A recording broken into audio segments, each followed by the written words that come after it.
Welcome back to the Inting Podcast. Today we have a very special guest. We have Tdawgg, aka Batman of Valorant, aka he will save ranked, aka he will make Valorant ranked great again. Nice to meet you, man. What's going on, guys? Not much. First of all, great performance on LCQ. Sorry that you guys fell, but it was I was watching the whole game. You guys did amazing. Yeah, I appreciate it, man. We didn't have too much going in, but we had a good time, so that's all that really matters. Yeah. Speaking of that, do you think that Riot should be implementing more of the tier 2 scene? I feel like a lot of people, I don't know if you saw Twitter, like all like the sad tweets when it comes to like, they want to quit and everything, but do you see yourself still continuing Valorant, or do you see like yourself in another path? Yeah, absolutely. I'm still going to be here. I'm still going to compete. I'm still going to, work with this team, and we have some upcoming stuff for, everybody to see, which I'm pretty excited about. But with Tier 2 Valorant, I think that they not necessarily are ignoring it, but I don't think they're being transparent enough. I don't like that there isn't a roadmap. I don't like that there isn't anything set in stone. As of everyone who isn't franchised and qualified for challengers right now, what is there, right? Are there going to be any tournaments coming around? Are any orgs going to be looking for teams? Are we going to wait till January 2024 for another qualifier? Like, what's going to be the next step when it comes to that? And I think what's really, really cool about EU is they have these, like, kind of qualifiers, but per region. Like France, Germany, like, they all have different, like, kind of, like, tournaments almost, similar to, like, how that went, but for regionals. So I don't know if that could be possible in NA, kind of like how collegiate is, like north, south, east, west. That would be like really, really cool if they could implement something like that. But I think that, or at least I hope that they know that they need the tier 2, tier 3, and lower, levels of competition to survive in this game. Something that I always compare a lot on my stream is Fortnite. Fortnite was the biggest game in the world. Everyone knows what Fortnite is, and the competitive scene is dead. Everyone plays pro. The viewing system is bad for tournament play. Like, the quality of the game is bad. The meta is bad. Like, it's laggy. It's shitty. So, I don't. If Fortnite failed, when it comes to competitive, like, what does that mean? Valorant can't or something? You know what I mean? So I really do hope that they don't, string it out too thin, because I know that a lot of people's, kind of like livelihood is based on this type of stuff. No, for sure. I feel like that's a great point you made, because I feel like everyone's gonna be like, oh, that's it. That's no more Valorant. You can't be a pro unless, like, people say, oh, the grinding rank, you can grind rank, you can try to do streaming and all that. But, like, it's, again, each team is allowed, six players per team, especially in challengers where it's, like, very uneven. I mean, it's also esports in general. It's, like, even as a pro, I know content creation is a different thing, but as a pro, it's, like, very unlikely that you are able to, like, even stay on the team. Sometimes it's only for, like, a small string. So for yourself, do you see, like, other teams picking up chat? Because I know there's, like, Squirtle Squad, this guy's Toast. I don't know how long he's keeping that, like, his actual team.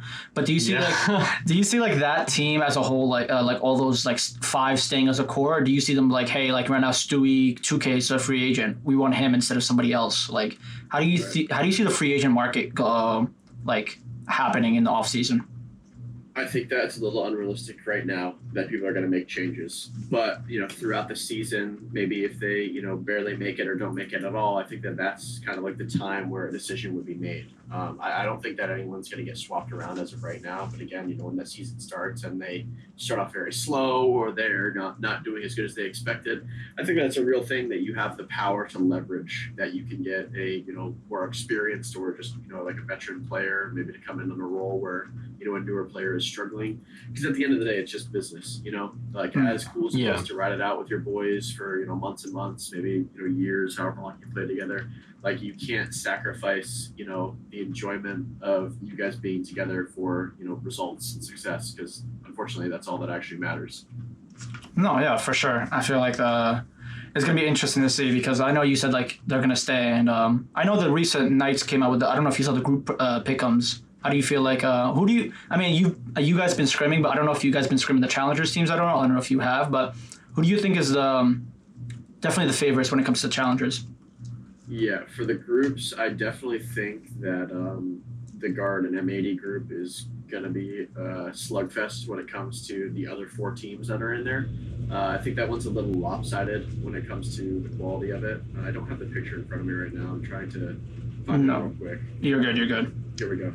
So we have FaZe, Shopify, G2, Breakthrough, Oxygen, and Squirrel Squad in one group, which is like really, really insane to me.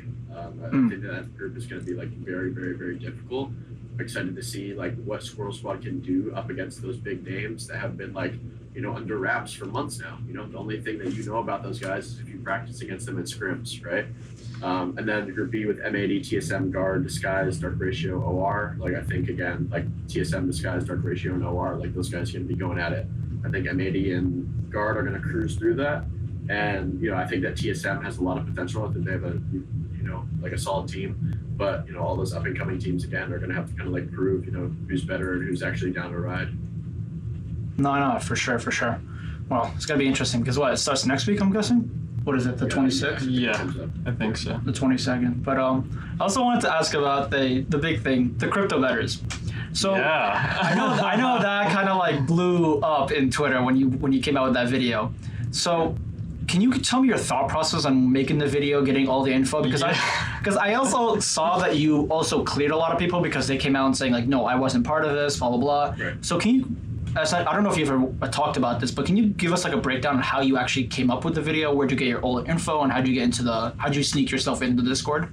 Right. So I had some people who eventually got into the Discord who were kind of like giving me some screenshots, some conversations that were going down, things like that. And they just brought it to my attention, this is really scummy. Like, look at this, look what's going down here.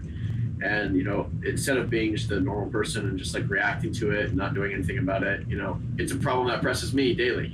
I stream every single day. I basically play ranked every single day. I have to deal with this type of stuff all the time. So I made a deal with one of the guys in the server that I would give him some information on the people who are kind of like leaking stuff or, a kind of like rundown on what's been going on and how it works. And my goal with the video was to kind of fire a first shot in this like quote unquote like war, against this type of stuff, account selling, boosting, crypto betting, throwing games, win trading, like all the problems that just plague the game. And, I think it was an all right deal. I didn't do a good job like really explaining 100% of how it went down and what it was supposed to be, but it was supposed to be an interview with that guy. It was missing. It was supposed to be an interview with him where he kind of like, gave us an inside look and, showed us who's doing what, like who are these people that are involved in it. He did kind of like play both sides of the fence. And there was another internal Discord that I had someone send me some screenshots of where he was trying to protect and like hide certain people. And then other people who were getting some heat recently, like before I even started talking about it, he kind of like threw them under the bus. He's like, they're already burned. So I'm just going to say that they did this and they did that. And, they're just going to take it and run with it. But it definitely goes very deep. And, I've been in talks with like Riot and Twitch pretty recently. And, I know that they're taking steps towards it. I'm sure it's, hard to, work around when it comes to like logistics and stuff. But I really do hope that they take a step in the right direction because, again, it really is just cursed. Like, it feels like the only people who are getting something out of it are them, Like, all the people who play to improve, all the people who are small and don't have a platform and might not have a voice, My main goal was to try to be an advocate of them and help them out because I know what it felt like to be there once, And it really sucks when you enjoy a game and you have passion for it and it just gets ruined by these guys who just create just a cesspool of shit doing whatever they want with no repercussions. Yeah, I definitely understand. Yeah, that's awesome though that you actually started the war that hopefully continues past this. You know what's interesting too? I found out you did that all in one take. It was a 40-minute video. How the hell did you? Yeah. I'm wondering how you could like manage to say everything and do it all in one take. That was the most impressive thing I saw about that. Yeah, I have had this problem, and a lot of people know this about me when it comes to like my community. I don't know how to edit actually. So everyone does videos for me. Like I have people edit my videos. So I really do prefer like one shots, kind of like one take. And it's something that I've, I guess, practiced over time because I've never actually learned the skill. But this year I've kind of told myself that I kind of need to like, hone in and actually pick it up a little bit. know what I'm doing. Yeah, no. It's like clipping your streams and stuff and all that for sure. Right. But what you said you were in talks with like Twitch and Riot, but what for specifically Riot, what can they do to fix it? I mean, we suggested there should be like a karma system where you can thumbs up or thumbs down somebody or give someone like a star rating and then you put in a pool of MMR. we suggested that, but then like people were arguing, it's like, no, it's gonna abuse it. It's only gonna be downhill. Or of course, we, like everyone says, you pay for Face It or ASCA type content. Do you think that they should add a payment method of like you get into a better lobby or a karma system of any sorts? I think it's a step in the right direction, but the problem with everything that can be mentioned is that the other party can still act on it, you know? Yeah.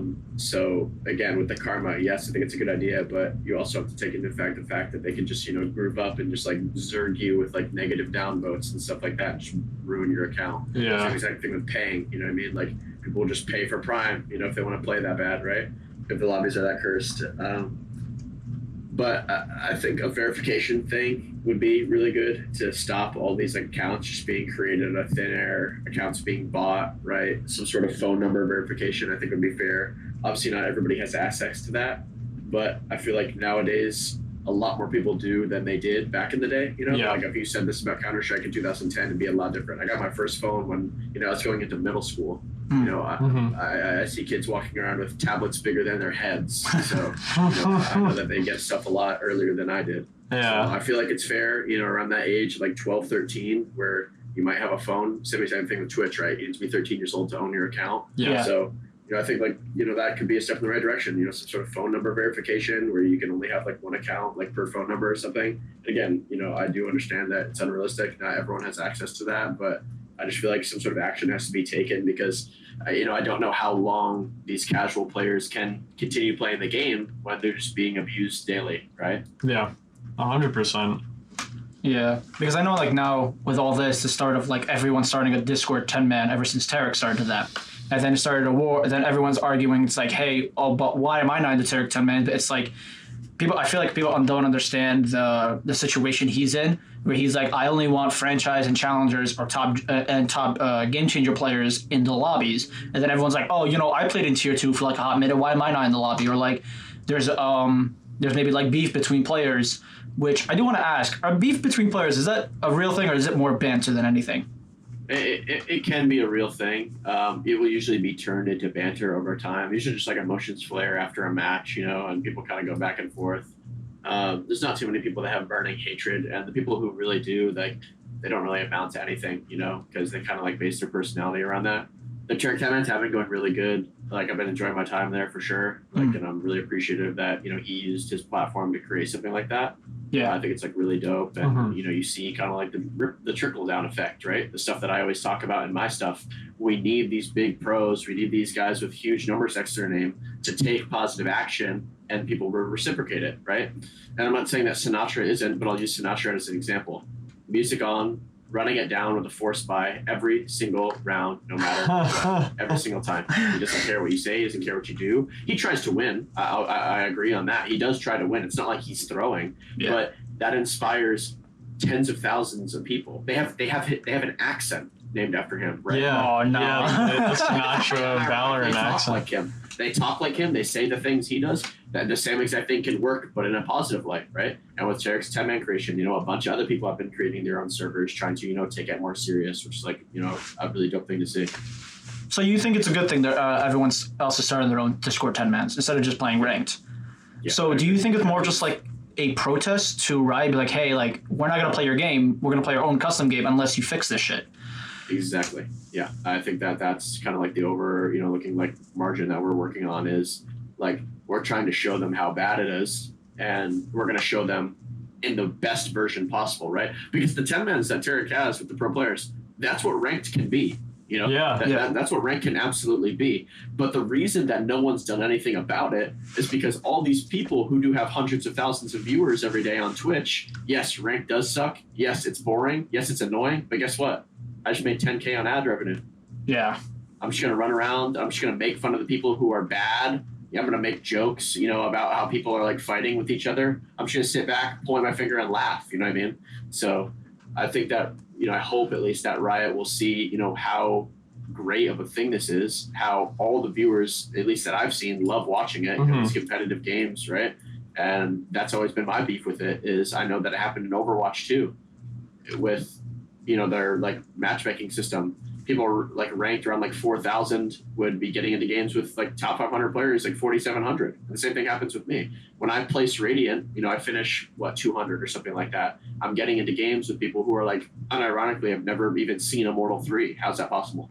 Yeah. I would rather sit in a queue double or triple the time to ensure a quality game than to continue playing all day long. Yeah. I think that they have to bring in the factors like a lot of most players who play in Valor are content creators. You got to think about that, and then like they take an effect like, hey, nobody's gonna watch. For example, we're gonna say Flex Ninja. For example, nobody's gonna watch Flex Ninja be in a queue for 30 minutes. And they're just him waiting to ensure more quality. But then got to think of the factor like the game that he's going to make a great, sick YouTube video. But at the same time, the stream quality you also got to think about is a very big thing. For example, if you're streaming as well, don't you think that maybe it's going to like turn off a lot of your fans if they see you in a 30-minute queue? So it's going to be a lot of just downtime, a lot of just sitting. So you also got to keep to that. That's what I'm thinking of in their eyes. So you got to think of like two sides of the same coin. Right. Exactly what I talked about earlier. I agree. Yeah. Yeah. So that's why I think that also the 10-mans, don't get me wrong, it's amazing and all, but I feel like it is an issue that ranked is problem. I mean, you can't just stop crypto bettors. They're just gonna keep spawning, right? Like unless maybe like a way like how to stop them. But I feel like they're just gonna keep spawning more and more and more. Just gonna keep spawning. Unless you physically arrest them, like the actual people, And the action itself is hard to take, but again, I think with like the verification system of an account, like the video I talked about how this works, and they win trade with each other through like 5 stacking. They boost these accounts to this Immortal, Radiant, Elo, and now they can just infiltrate a lobby, and they can sit there and they can just send drones in to these lobbies. So they have 3 or 4 people in a lobby at a time. They have complete control of the game. Mm-hmm. And like if we cut down on them allowing to have those accounts, now they only have 1 main account, right? Yeah. They can't win trade to inflate their elo, so they probably won't be able to maintain it, number 1. And number 2, they won't have that army of accounts that they can just send in to, snipe your games and stuff. So. No, yeah, I think so for sure. But I think so.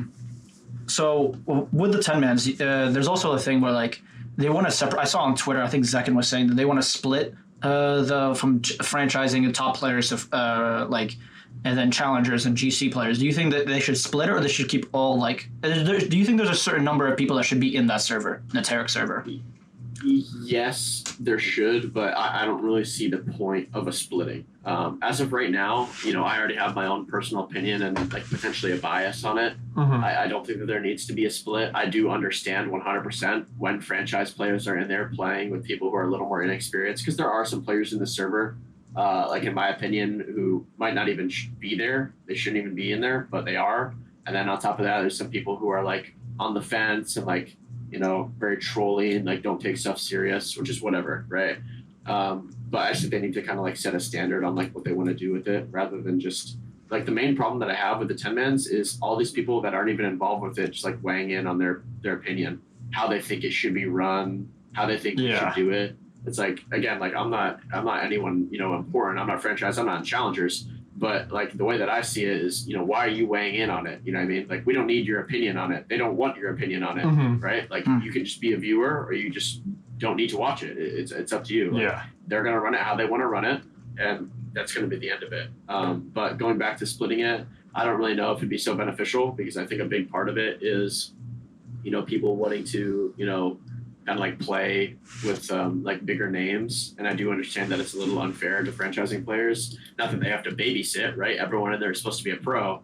But like I said, there is some leniency on it right now. And there are a couple players in there who are a little less experienced and a little underqualified, in my opinion. Mm-hmm. All right. So if you think of it, you're Tdawgg, right? You're running this server. How would you decide on what the qualification is to be in a server of that sort? Because of course you see a lot of people complaining, people saying, hey, this person's in, but he shouldn't really be in this server. So in your eyes, what do you think the vision is of who deserves to be qualified? Sort of like, hey, that person's toxic, but he's a pro, but he's not going to take the game seriously, and he's toxic, for example. Like, there are a lot of issues. So what would you do, and if you were, like, for example, Tdawgg? So what would if you were the council, quote unquote?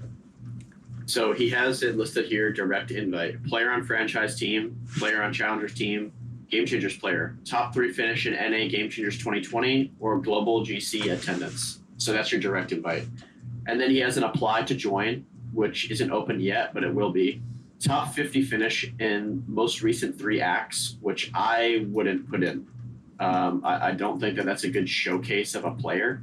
I would want to do something like maybe a tournament placement, like, that LCQ or that qualifier, for example. Mm-hmm. He also has contracted player on team for 6+ months total in the last 2 years. So people, like me, for example, Team Basilisk, teams like that, we're smaller orgs, but we're still getting paid to play pro. Immortal 3+ in the last 3 acts with more than 500 hours streamed in Valorant in the last year. So I think that is mainly for, people who are a little more unknown, but they have like proven themselves with evidence that they're not like a piece of shit troll. Yeah. And I think that the main thing that needs to happen is just the exclusivity. A big problem with 10-mans is just letting everybody in. And when certain people get in and a certain demographic of people get in, that's when a lot of people stop playing. So I think that keeping it kind of like the doors closed is really important. Yeah. Again, I don't know how long or what the plan is, in general, but keeping the doors closed is really important because people want to have a hub where they know that they can just be themselves and just like play the game rather than just like, dealing with a bunch of people they've never even heard of before. No, yeah, for sure. I feel like he's also trying to think of it longevity-wise. I don't know how long he wants this Discord to be 10-mans, but do you think this is more just like a postpone, like, do you think this is going to be a placeholder? Yeah, you think it's more of a placeholder until Riot does do something, or do you think this is going to actually be a long-term thing? I mean, I think that it can be long-term. Again, going back to kind of like the Twitter peanut gallery, all these people like making jokes about the server saying it's going to last 2 weeks. Like, I can promise you no one gives a shit about what you say. Like, just please keep watching it and giving them ad revenue. Like, no one cares, number one. Number two, I think it has a chance to be like long-term just because of who's running it, right? Tarek's running it, his council, I'm sure there's a lot of important people and people who bring in a lot of numbers. If that exists, it always will. Right? There needs to be a reason for them to kind of play in it because at the end of the day, again, it is business, like if it's just a bunch of like tier 2 and tier 3 players in there, no big player is going to want to stream in there, right? There's no point, right? But again, if all the big dogs are in there, there's reason to stay. Yeah, I think for you nailed it right on the head on that one, but for sure, I think so that it's just been like a big topic I know for the past 2 weeks or so, just about the 10-mans and all that. And for sure about that. Do you see yourself continue? So you say you are continuing pro, and you are. Do you see yourself like maybe trying to like wait and just play these 1K night tournaments, or do you think that you want to try to push yourself to more of a challengers, and you think you can make it into the challengers seed? I think through the LCQ and the qualifier, if a challengers team is looking for people, that's where they look for them. And the example that I give you is Rossi, right? Rossi played with the Nation, free agent team. He played insane, especially against me, unfortunately. And he posted an LFT, and he got a hit in 3 hours. And, not to leak it early, but, he will be playing, on a team that was bigger than the Nation. That's how I'll leave it at. Yeah. So, that's your kind of example on that. I don't know if a Knights monthly or a Knights weekly is anything even remotely close enough for someone to, get on the map. But something I will tell everyone who is a competitor or even an inspiring one is you have to be consistent. You have to be there week after week, because when you're not, any stock you had just disappears, and you're going to have to restart, and you're going to keep doing it over and over again. I see it happen to a bunch of people, even my own friends. And, in Counter-Strike, people had jobs, people had school, and, they still existed, and they pugged and they played, in their league matches, and, they still have their opportunity. Obviously, Valorant doesn't have a league to play in, but, those tournaments are kind of like, all we really do have, those monthlies, the weeklies. So if you really want it, number one, you got to prove that you do. And number two, again, you got to be there every week. You got to be the team that's going up in that top 4, top 2 winning, right? Like, that's going to be your version of it. And then you got to talk yourself up. I'm that guy. You see me down here every single week winning these. I'm that guy. Exactly. Challengers, you need an IGL. Challengers, you need a duelist. Like, I'm right here. You know what I mean? So, it's about that energy as well, where you can't just expect everything to be just given to you, right? You got to actually work for it and earn it. Yeah, I feel like that's also a thing I feel like a lot of people are going to do, because I know it's either you're going to retire or you still keep persisting and keep going on and on and on. So it's kind of interesting to see that, because now it's going to be like, do you think that people should still, like, I know because you're thankfully you're in a position where you do have a bit of a platform and you do have a bit of a voice, and thankfully you're in the Tdawgg 10-mans, but for people who still want to be at like even somewhere at your level or even higher level, do you think that them just streaming for 8 hours a day, like still being weekly, do you think that's still more enough? Because I feel like what gets spotlighted is the success, but not everyone sees how hard it is to actually get that level. Mm-hmm. So do you think that it's not easy, but do you think it's even realistic to be in that level if you haven't even gotten a platform yet? Yeah, I think it's possible. This game is very new. We're coming up on 3 years now, or whatever it is, and that's still very new comparative to something like Counter-Strike, which is again the direct comparison that this game gets all the time. You have to take your time, and you actually have to have a passion and enjoy playing the game. That's like a common misconception that a lot of these like competitors have. Is like, COVID happened when this game came out, and that messed with a lot of people's heads. And they sat in their room for 14 hours and they played Valorant. Okay, I'm not going to act here and say this is the hardest esport in the world. It's not. Okay, the mechanics in this game are simple. The ranking in this system in this game is simple, right? You can literally trick yourself into thinking that you have a chance. And I think that a lot of that is kind of coming to fruition now. We're like, damn, COVID's kind of like, getting out of the way. I need a job. I need to go back to school. Yeah. And a lot of people are kind of having that realization where, they probably wish that they didn't sit on their ass and miss all those tournaments and not stream, right? And not make those connections and not go to those LANs. So again, it's just really important that you're there every day. You got to do the best you can to brand yourself and show that you are a person. You have a face to the name. You're not just this like anomaly pugger, right? Yeah. That's really important as well, in my opinion. For sure, I feel like that's a great point you made on, and it's definitely going to be interesting to see how the tier 2 scene or how Riot's going to even handle. Because I know they said every year they're going to add more Ascension teams, they're going to add more franchising team every year, and they said that. So it's more just like you were saying, it's more just patience than anything. You just got to be waiting, right? Because you said like you can play this game and stream and have passion for it, but you also like essentially have to get a life as well. You think so? Like no, like I'm not trying to be mean or anything. Like no, like yeah, you do.